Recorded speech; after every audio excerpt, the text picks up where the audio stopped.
Приветствуем наших подписчиков и гостей нашего канала. Мы вас всех приветствуем в изобилии и достатке. Сегодня в этом видео мы с вами уделим внимание народным приметам, традициям и обрядам на 25 июня.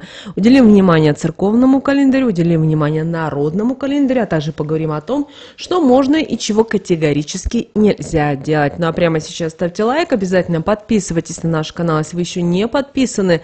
У нас много полезной, важной и нужной информации. Также, друзья, всех хотим поблагодарить за донаты, которые вы нам отправляете.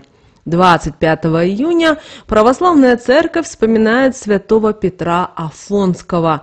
Этот выдающийся святой родился в VII веке в Греции и прожил насыщенную событиями жизнь, полную испытаний и духовных подвигов. Петр Афонский родился в Константинополе, где служил воеводой в императорских войсках.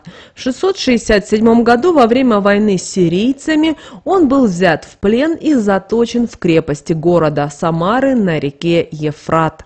В неволе Петр много размышлял о своей жизни и вспоминал свое желание уйти в монастырь, которое он так и не осуществил. Он начал строго поститься, молиться и просить заступничества у Николая Чудотворца.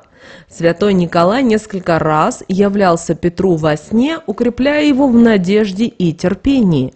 Однажды Николай Чудотворец явился вместе с Симеоном Богоприимцем, который коснулся жезлом цепей Петра, и они растаяли, а двери темницы раскрылись. Освобожденный Петр отправился в Рим, где принял постриг у гробницы апостола Петра. Римский папа наставил его на путь иноческой жизни и благословил на дальнейшие подвиги. В 681 году Петр отправился на восток. Во время плавания ему во сне явилась Пресвятая Богородица, указавшая на святую гору Афон как место его будущей жизни. Корабль сам остановился у этого места, и Петр сошел на землю. Святой поселился в пещере на Афоне и провел там 53 года в полном уединении, подвергаясь нападкам бесов, которые пытались заставить его покинуть это место. Жизнь Петра Афонского была полна духовных испытаний. Бесы неоднократно пытались соблазнить его и вернуть в мирскую жизнь, но святой стойко противостоял всем искушениям. За годы уединения его одежда истлела, а волосы и борода выросли настолько, что покрыли его тело. Петр питался только тем, что находил в дикой природе, и проводил дни в молитве и посте. Однажды охотник, гнавшийся за оленем, увидел голого человека, обросшего волосами и носившего пояс из листвы. Охотник испугался и бросился на утек, но Петр остановил его и рассказал о своей жизни. Охотник захотел остаться с ним, но святой отправил его домой для испытания, запретив рассказывать о встрече. Через год охотник вернулся с братом, одержимым бесами и другими спутниками. Войдя в пещеру, они обнаружили, что Петр представился к Богу. Охотник рассказал своим спутникам о жизни святого, а его брат, прикоснувшись к телу Петра, получил исцеление. Преподобный Петр скончался в 734 году. Его мощи находились в монастыре святого Климента на Афоне, но в период иконоборчества они были спрятаны, а в 969 году перенесены во фракийское селение Фатаками. Жизнь Петра Афонского является ярким примером духовного подвига и стойкости в вере, вдохновляя множество верующих на путь к святости и самоотречению. Также 25 июня православные христиане отмечают День памяти преподобного Ануфрия Великого. В IV веке, когда христианство только зарождалось, в песках египетской пустыни жил один из самых почитаемых святых – Ануфрий Великий. Этот раннехристианский аскет, избравший путь уединения и молитвы, стал символом непоколебимой веры и духовной силы. История его жизни пленяет своими чудесами и подвигами, продолжая вдохновлять верующих по всему миру. Ануфрий родился в семье персидского царя, и его судьба была предрешена ангелом, который указал родителям отдать мальчика в монастырь. Именно здесь, среди святых стен и молитвенного настроя, он впервые услышал о пустынниках, людях, посвятивших свою жизнь Богу в полной изоляции от мирской суеты. Этот идеал аскетизма глубоко запал ему в душу, и он решил следовать этому пути. Ануфрий ушел в пустыню, столкнувшись с суровыми испытаниями. Сильная жара, нехватка пищи и воды – все это стало для него ежедневной реальностью. Однако, благодаря своей неугасимой вере, он смог преодолеть все трудности. Его жизнь в одиночестве стала источником множества чудесных событий. Ангелы часто посещали его, ободряя и поддерживая в духовном пути. Рядом с его жилищем росла финиковая пальма с 12 ветвями, каждая из которых чудесным образом плодоносила в свой месяц. Эта дивная пальма питала святого весь год, даруя ему необходимую пищу. Но на этом чудеса не закончились. Рядом с жилищем Ануфрия забил источник живой воды, утоляющий жажду и придающий силы для продолжения его подвижнической жизни. Эти знамения стали свидетельством божественной благодати и укрепили веру многих последователей. История Ануфрия Великого – это не просто рассказ о святом, жившем в уединении. Это повествование о непоколебимой вере, духовных подвигах и удивительных чудесах, которые продолжают вдохновлять и по сей день. Сложно не восхищаться этим человеком, чья жизнь стала символом стойкости духа и преданности Богу. Его пример показывает, как можно найти силу и поддержку в вере, преодолевая любые жизненные трудности. Преподобный Ануфрий Великий оставил глубокий след в христианской традиции. Его жизнь и чудеса вдохновляют верующих, напоминая о силе молитвы и божественной благодати. День памяти Ануфрия Великого – это повод задуматься о собственном духовном пути, о важности веры и преданности Богу. 25 июня в народном календаре отмечается праздник Петра Солнцеворота. Этот день издавна был окружен множеством традиций и обычаев, многие из которых сохранились до наших дней. Название праздника связано с природными явлениями и символизирует границу, после которой дни становятся короче, а ночи длиннее. У Петра Солнцеворота есть и другие названия – Петр Капустник и Петр Рыболов, которые подсказывают, чем следует заниматься в этот день. На Руси солнце всегда почитали и уважали. Его считали не просто небесным светилом, а всевидящим оком Господа Бога или окном, через которое Бог смотрит на землю. По одной из легенд, солнце – это колесо от колесницы, на которой ездил Илья, пророк по небу. В некоторых местах верили, что ангелы на своих крыльях поднимают солнце на небо. Даже с приходом христианства на поклонение солнцу не прекратилось. Во время восхода мужчины снимали шапки, крестились на солнце, к нему обращались с просьбами и мольбами при совершении различных сельскохозяйственных работ. В день Петра Солнцеворота предки славили солнце, взбираясь на самый высокий холм, где обращались к светилу с мольбами и приветствием, благодарили за тепло и свет, просили больше солнечных дней. Во время обряда пели песни, восхваляющие небесное светило. В этот день наши предки не косили траву, так как считалось, что это может навлечь неудачи и болезни на всю семью и хозяйство. Наши предки верили, что сны, рассказанные в этот день, могут не сбыться или принести несчастье. Считалось, что ложиться спать до полуночи значит пропустить важные события и возможности, которые могут принести счастье и удачу. Второе и третье название праздника подсказывают, чем следует заниматься 25 июня. День Петра Капустника был посвящен посадке капусты. Считалось, что капуста, посаженная в этот день, будет особенно крепкой и урожайной. Петр Рыболов символизировал начало активного рыбного промысла.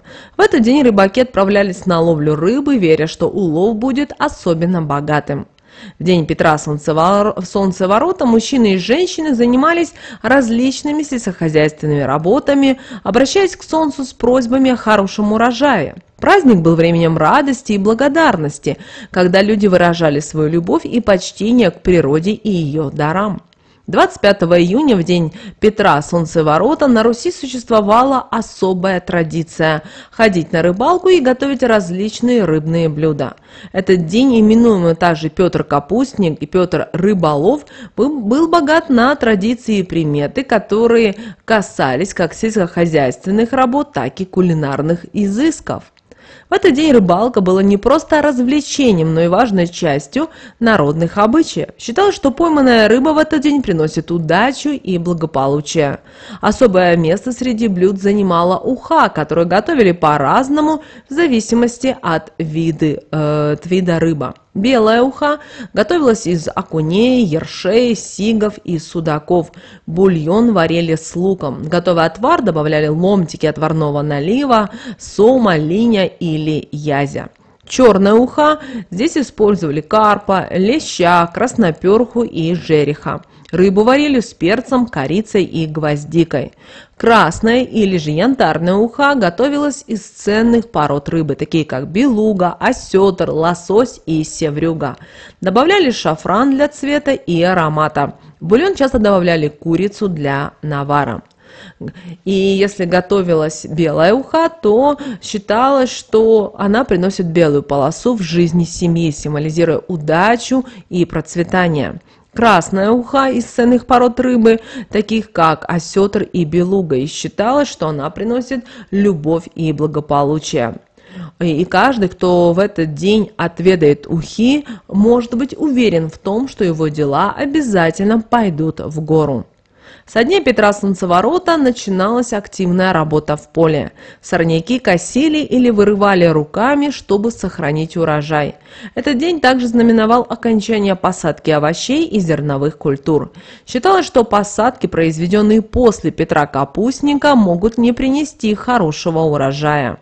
До полудня наши предки сажали светлые культуры, такие как пшеница и овес. После обеда сажали темные культуры, такие как рожь и гречиха.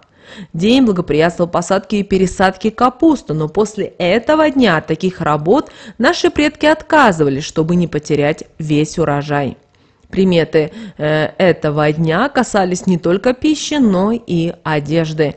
Люди обращали внимание на цвет продуктов и вещей, связывая их с успехом и благополучием.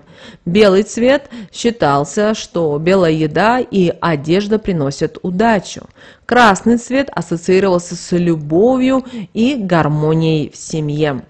25 июня в народном календаре отмечался Петр Солнцеворот, праздник, который символизировал поворот солнца на зиму. Этот день считался важным моментом для крестьян, так как именно по погоде в Петров день предсказывали будущее лето и урожай. С рассветом в Петров день крестьяне спешили взглянуть на небо. Если рассвет был ясным и безоблачным, это предвещало, что с сеном проблем не будет. Чистое небо обещало сухую и теплую погоду, которая способствовала бы быстрому и успешному сенокосу. В случае, если начинался дождь, крестьяне понимали, что предстоит тяжелый сенокос. Дожди могли затруднить сбор сена, привести к его порче и снизить качество урожая. Особое внимание уделялось росе. Если утром на траве было много росы, это считалось добрым знаком и предвещало знатный урожай. Роса вечером, наоборот, указывала на то, что лето будет жарким и засушливым. Эти наблюдения помогали крестьянам лучше планировать свои сельскохозяйственные работы и подготовиться к разным погодным условиям. Щебетание воробьев также играло свою роль в народных приметах. Если в Петров день воробьи пели громко и много, это предвещало ненастье. Наши предки верили, что поведение птиц может предсказывать погоду, и прислушивались к этим знакам, чтобы лучше подготовиться к возможным изменениям. В этот день свои именины отмечают Анна, Андрей, Арсений, Иван, Мария, Ануфрий, Петр, Степан, Тимофей и Юлиан. Важно помнить, что поздравление именинника в этот день приносит радость и укрепляет дружеские и семейные узы. Люди, родившимся 25 июня, приписывают такие качества, как отзывчивость, тактичность, ответственность и находчивость. Однако их мягкость и доброту иногда могут использовать другие. Для тех, кто родился в этот день, талисманом считается нефрит. Этот камень символизирует мудрость, справедливость и внутреннюю гармонию. Ношение нефрита может помочь этим людям укрепить свои положительные качества и защититься от негативного влияния окружающих. Петр, Солнцеворот – важный день в народном календаре, сопровождающимся множеством традиций, обычаев и запретов. Этот день был полон примет, которые строго придерживались наши предки, чтобы избежать неприятностей и обеспечить себе удачу и благополучие. Рассмотрим, что же нельзя было делать на Петра Солнцеворота 25 июня. На Петра Солнцеворота запрещалось готовить первые блюда не из рыбы. Считалось, что если нарушить это правило, то можно оказаться в ситуации, когда придется оправдываться и объяснять свои действия. Рыбные блюда в этот день символизировали связь с водными духами и приносили удачу. В этот день нельзя было сеять гречку до обеда, а после обеда пшеницу и овес. Существовала примета, что если нарушить это правило, то урожай будет плохим или его не будет вовсе. Сельскохозяйственные работы следовали строгим временным рамкам, чтобы обеспечить благоприятные условия для роста культур. Запрещено было ложиться спать до полуночи. Считалось, что если уснуть раньше, то планы на будущее не смогут реализоваться. Однако, если произнести задуманное вслух после полуночи, оно обязательно сбудется. Главное, после этого сразу лечь спать и не разговаривать ни с кем, чтобы не спугнуть удачу. Нельзя в этот день надевать темные вещи. Считалось, что солнце обидится и напустит на землю проливные дожди, которые зальют посаженные культуры и приведут, соответственно, к неурожаю. Солнечная энергия и светлые одежды привлекали благополучие и хорошую погоду. Сегодня не рекомендовалось покупать корову. Примета гласит, что новая корова не приживется у новых хозяев. Она может заблудиться, заболеть или же ее украдут. Покупка домашнего скота в этот день считалась неблагоприятной и сулила множество проблем. Беременным женщинам нельзя было давать кому-либо гладить свой живот, даже близким. Считалось, что ребенок родится слишком доверчивым, что может привести к проблемам в жизни. Примета касалась защиты будущего ребенка от излишней доверчивости и наивности. В этот день запрещалось класть ребенка спать на чужую подушку. Считалось, что это приведет к ночным страхам и беспокойствам. Если же избежать этого было невозможно, то под подушку нужно положить камушек, уголек или золу, чтобы отпугнуть нечистую силу и защитить ребенка от плохих снов. 25 июня нельзя было и косить траву. Примета гласила, что при этом можно на косе принести в дом темную силу. Работы с травой в этот день считались неблагоприятными, и поэтому их старались избегать, чтобы, не дай бог, не накликать беду.